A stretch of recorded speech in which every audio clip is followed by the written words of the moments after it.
All right, in this video, let's take a look at 3 different subwoofer configurations, pointing your subs forward, setting up an end-fire array, and setting up a cardioid array. And I'm going to look at those 3 different configurations from 3 different perspectives. One perspective is the theory behind it, the concept that we follow when we're setting up time delays and positioning, and explain that. Then I'm going to go over and we're going to look at Soundvision, and we're going to look at the predictions of what should happen when everything is set up right according to the L-Acoustic software. And finally, I'm going to do something really interesting. I'm going to program those settings into a console, and we're going to listen to the signals and the differences of sound between those different setups. And we'll listen to the sound in front and behind of subs pointing forward, end fire, and cardioid. And we can do that with band limited signal, and we can do it with a pulse, and we can do it with broadband signal. And you can see what is really going on with these setups and determine which one is optimum for you and gain a deeper understanding. This should be pretty cool. So I've got 2 little subs here, part of this desktop PA adventure that I'm doing.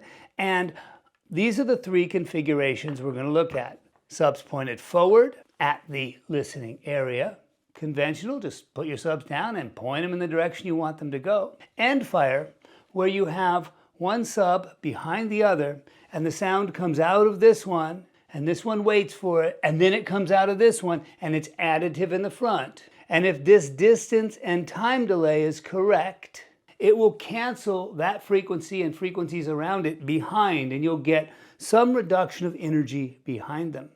And finally, the 3rd setup is cardioid. And with cardioid, the sound radiates from the front sub first and radiates outward, forward and back. And the rear energy that comes back, then the rear sub waits for it and then starts radiating the opposite sound, out of polarity sound, when that front sub sound hits it, such that behind we get a tremendous amount of cancellation. And if your distances and times are correct, you'll get summation in the front and minimize the amount of cancellation in the front centered around the frequency that you've used to time this up. So if we just point the 2 subs forward, then the idea is that they both have the same signal. And if we look at this signal as a rising, falling, and we ignore the signal behind it. We only look at the signal as it comes out the front. So we're looking at this from the forward listening perspective. And they start to make noise, and there's our signal, whatever it is. And they're both doing exactly the same thing. It's additive. We have summation. We have 2 of the same signals headed in the forward direction. From the rear perspective, since the sound radiates outward, like dropping a rock into a lake, and we have these rings forming, we have to look at each perspective differently. So from the rear perspective, we have the exact same thing. So here's our radiating surface, and it makes sound, and the sound is traveling rearward, bing, boom, boom, boom, boom. And in the rear direction, we have, again, sound from both the subs is adding together, creating maximum energy. And the same thing's happening going this way, up. It's forming a dome of radiating energy that's summing together. For an end fire setup, it's a little different. We're going to put one sub behind the other. And I'll flip these back around. And we're going to space them a 1/4 wavelength apart. And for this description, I'm going to use 7 feet, which is a 1/4 wavelength of approximately 40 hertz. So we're going to take the radiating surface, the baffle there, and this radiating surface, the baffle here, and we'll put them a 1/4 wavelength apart. We're going to send audio to the rear one first, and the front one, which is 7 feet forward, we're going to have that wait 6.22 milliseconds, which is the time it takes sound to travel approximately 7 feet. And so here's our rear sub. The sound comes out. It travels 7 feet till it hits the front of the front sub. And then the front sub, who's been waiting, pops up and it starts making sound. And we have summation. Again, exactly the same thing we had before with both subs next to each other. A little off because this sub is a little farther away, so it's going to be a little quieter. So this one, the height of this peak will be down a little bit. And it's obstructed a little bit, so it might be a little lower, about 1 dB or so. But for all practical purposes, we have excellent summation in the forward coverage area. Now let's go ahead and look at the end fire from the rear perspective. And I'll turn these around again. The rear sub, this sub here, which is closer to the back of the thing, this sub here makes sound first, as it did before. And 7 feet later, or 6.2 milliseconds later, this front sub is going to make sound. And it's going to make the exact same sound that that one is, but it's going to do it later. Then the sound will travel. And this one will start going the other way. And this one is always 1/2 of a wavelength at 40 hertz, 7 feet late. And if we follow that out, we end up with this, where this is a negative. This is a positive. This is a negative. These cancel each other out and reduce the amount of energy at that tuning frequency. Other wavelengths won't line up quite right. They won't cancel very well. They'll still add together in the front, but the cancellation behind won't be ideal or as effective as it is at the tuning frequency. Okay, so that's how an end fire works. So now let's look at how a cardioid array works. Now, like the end fire, we're going to set up 2 speakers, one in front of the other, and we're going to space them 1/4 wavelength from radiating surface to radiating surface at the tuning frequency. For cardioid, the energy will radiate from the front sub first, and the energy will come out, and 1/4 wavelength, or 6.22 milliseconds, 7 feet later in this scenario, the rear sub will start radiating. But unlike with end fire, we're going to switch the polarity of the signal. So this signal is rising, and this one is falling as its initial. So it's been flipped over. It has a polarity reverse. And the rear sub will now begin radiating energy. And that will go ahead and move forward and progress on out. So this first half of a wavelength is just the front sub, and then they sum together, and from here on out, they're all working together. Both subs are summing in the forward domain. But as you can see, there's an extra little bit there, and at the very end, this is going to have an extra little bit. So they don't quite sum as well, and this is at the tuning frequency. At other frequencies, there'll be even more issues with summation in the listening direction. But let's look at this from the rear perspective. The sound comes out of the front sub first, travels 1/4 of a wavelength, then the rear sub, which is out of polarity, starts to radiate sound. And this then carries on out. And we have perfect cancellation with beginning and end points that line up, and the cancellation in the rear direction is extremely effective. So there's our 3 different subwoofer array types. Conventional, end fire, where the rear sub radiates first and then the front sub waits for it and sums in the forward field, and cardioid, where the front sub radiates first, and as soon as the energy hits it, the rear sub radiates anti-signal, giving cancellation in the rear and summation in and around the tuning frequency. And just like an end fire has cancellation around the tuning frequency rearward, the cardioid has summation around the tuning frequency forward. The cardioid has full bandwidth cancellation rearward, and the end fire has full bandwidth summation forward.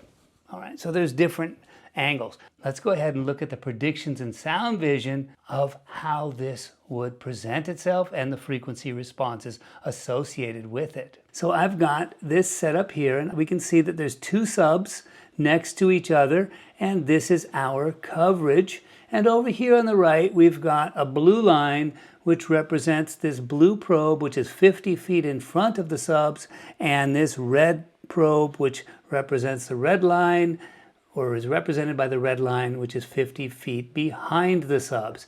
And we can see the difference between the two. Each of these increments is 1 dB, and we're about 3 dB difference. We can see that at 40 hertz, we have 107.37 versus 104.59 dB. Now let's go ahead and look at the end fire setup. And we can see that we have two subs, one in front of the other. And we can look at the front coverage here and look what's happened to our rear rejection. At 40 hertz, we are now down to 54 dB. And in the forward direction, we're at 106. So we lost about a dB going forward, but we lost a lot of dB at 40 hertz. Not near as much at 31 and not near as much at 51, but there is still a reduction. We can go ahead and compare back. So let's look at the blue line when I go back to the other one, and we see that we lost a couple dB or dB and a half or so. And looking at the red line, we see that we got rejection in the rear, mainly focused at the tuning frequency, which is 7 feet difference between the two, and we can look at our time delay on that. So the front is delayed 6.24 milliseconds, and we can see our positioning difference here, where the rear sub is 7 feet farther back than the front sub. Now take a look at cardioid. And here, look at this drop in the red. We have broadband rejection, rear, and forward though, we don't have as smooth a response. And we can see that we're kind of squished in here. So we can go and compare the three. There is our volume level forward, and we can see that in the blue line. Our end fire, our forward coverage is almost the same, a slight drop. And cardioid, it's about the same volume at 40 hertz, but then it falls off. But what we gained was an amazing amount of rejection behind. So the best sound in front and the most efficient array is just pointing them forward. End fire, we get a little bit of drop in front, but the sound quality, the frequency response in the forward domain, in the forward coverage area is almost exactly the same as the subs pointed forward, and we get a good amount or some amount of rejection rearward. And then the cardioid, we lose some volume in the front, we lose more volume in the front at frequencies above and below 40 hertz, and we get amazing or significant rejection behind. All right, so we looked at what we're trying to do and the concept behind it, and then looked at Soundvision to see what the predictions were and what should happen. Now let's listen to the theoretical perfect world of what would happen without the influences of the outside environment. We'll be able to hear the stuff that we plan on doing. We'll hear the ramifications of all that, all done in the electronic format. So what I've done is for these two subs, I just have them both at 0 milliseconds. And we'll listen in front and we'll listen in back, and it'll be the same. For the end fire, I've got the rear one at 0 milliseconds, and then I've got the front one delayed the 6.25 milliseconds, and also another 6.25 coming up to 12.5 milliseconds to account for the distance and the time delay. Okay, so from the rear perspective. So from the front perspective, they're both at 0 because it would come out of here and then come out of here, and the time differential between them will be 0.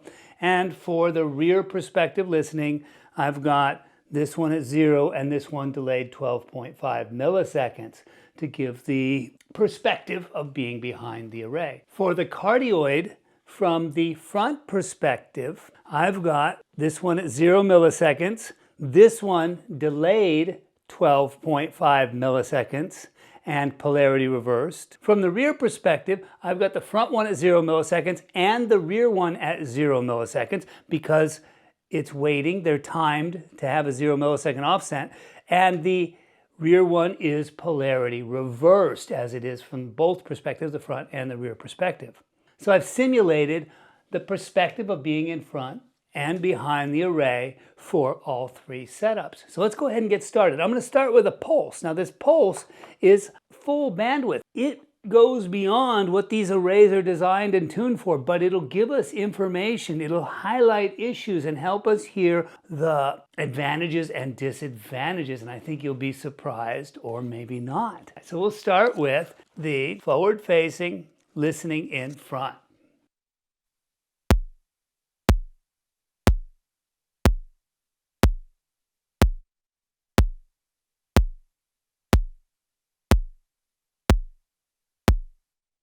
Okay, those will sound exactly the same because it's just 0 milliseconds. There's no difference between those sounds. So you won't hear any difference in this simulation. I'm not taking into account the sound of the box and behind the driver. It's just 0 milliseconds. Now let's go to the end fire listening in front.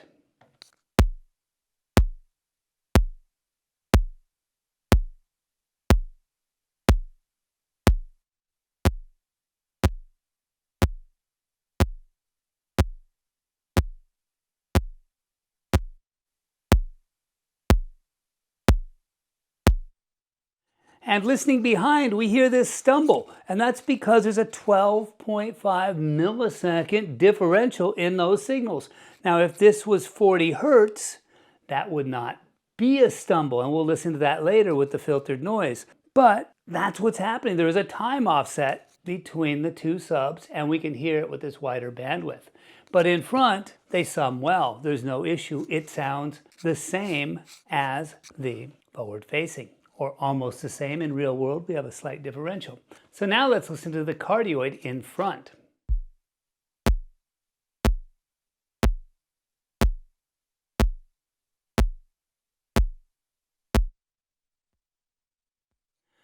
And we don't hear anything behind in the cardioid because this is a perfect ideal world, and we have two subs out of polarity with each other with the exact same signal, and it's a perfect cancellation. We'll go back to in front.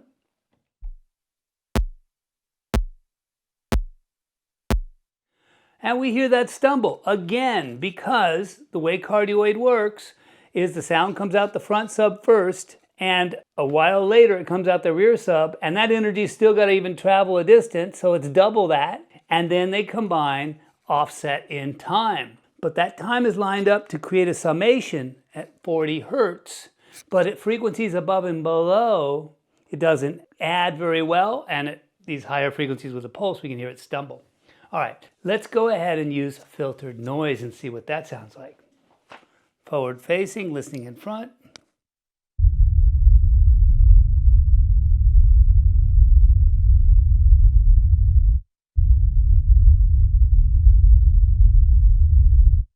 And that's saying the sound is, or should be, almost the same in front and behind. And in real world, it'll be a bit different, but electronically, they're the same. Let's do that with an end fire.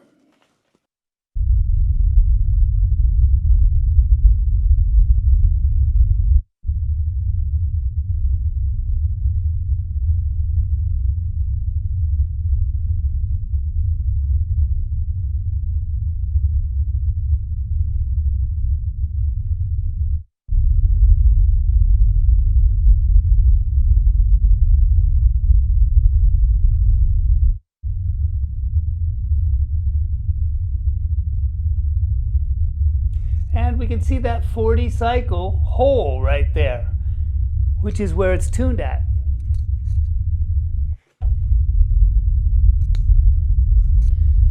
All right, and let's go to the cardioid.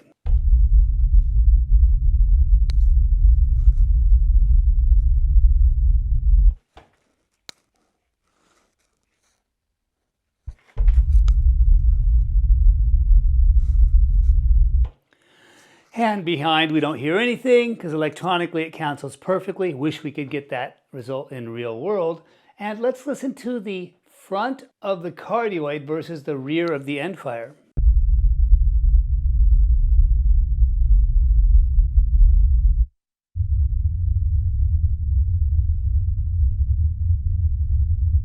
So we hear less low end in the rear of the end fire there. All right, so we could do one more with pink noise really quick, full bandwidth pink noise, and we can hear the phasing and comb filtering issues, and I'll go through it pretty fast.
Okay, those phasing sounds when we were listening to the cardioid in front and the end fire behind, that offset alignment. Those are what are giving us the quasi-summation for the cardioid in front that's band limited to in and around that tuning frequency, and giving us that band limited quasi cancellation of the end fire behind. And those are the signal sounds that we're hearing beyond the bandwidth. And one last time, we'll go back to this really quick with the filtered noise, and we'll just do the end fire in front.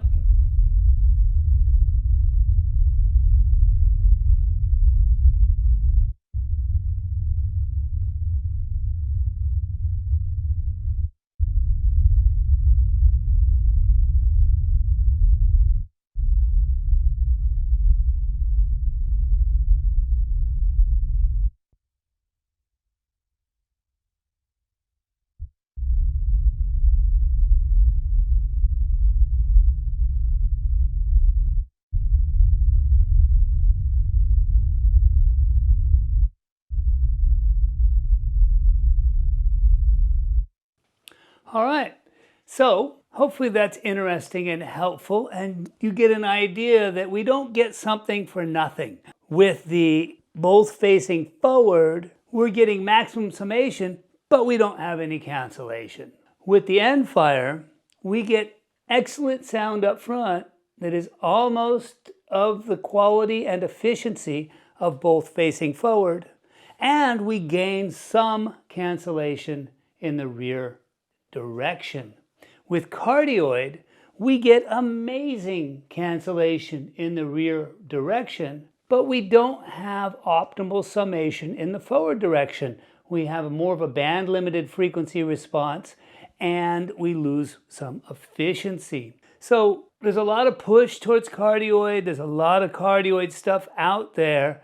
We don't get something for nothing. It's not the holy grail. It doesn't just solve all the problems, but it does help with reducing the rear radiation. And that is more than just losing sound behind. Not radiating sound rearward in a venue means you're going to have less reverberation, less reflections, less noise on stage. So it can be very important, and making that sonic sacrifice out front is often worth the advantages gained by reducing that rear energy. End fire gives you all the advantages out front, but you can't get rid of as much rear energy. So these are all based also on this nice 7-foot big long distance. When you have cardioid and the speakers are fairly close, not like a L-Acoustics box turned around backwards, or an all-in-one subwoofer that's got some cardioid speakers that are 2 or 3 feet or behind it,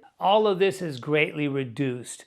Your rear rejection is not as good, and your forward summation in the end fire is just as good, and your rear, you pay the price again. So by not having the distance is critical for getting optimum outputs. All right, hope you found this interesting and cool.